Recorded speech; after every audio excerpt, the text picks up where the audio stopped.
Teachers, what do they mean to us? Teachers, how do they inspire us? We see them every day and seek out knowledge from them. They are the builders of this world, this economy, society, this very pavement that we consider home. Teachers, what are they? They are motivators, they are creators, they are inspirational beings that brings us such knowledge to the minds of students and individuals throughout our world. Best of you guys. Now let's get straight into video!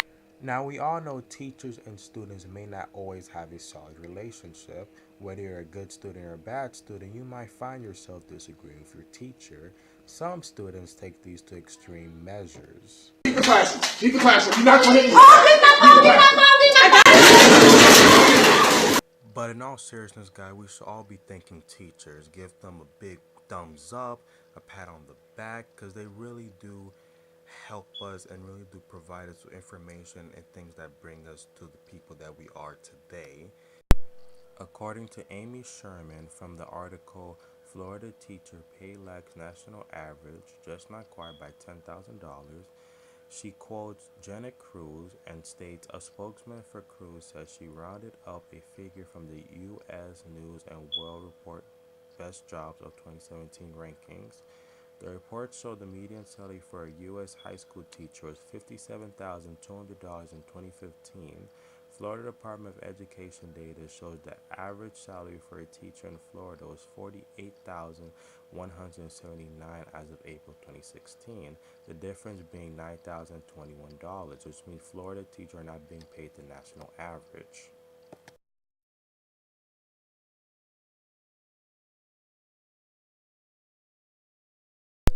Now I know what you're wondering, how can we fix this problem?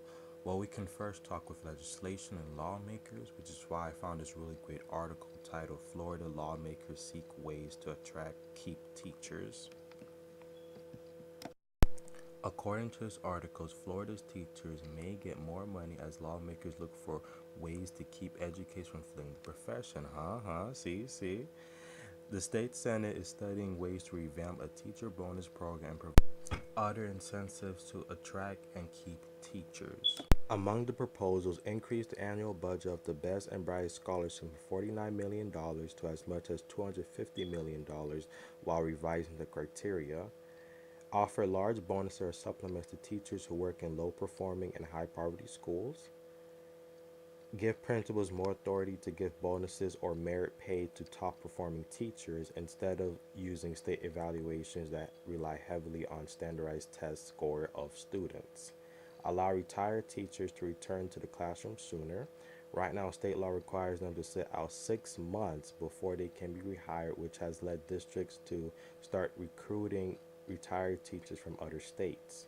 Forgive a portion of student loans for each year a Florida teacher works in the classroom.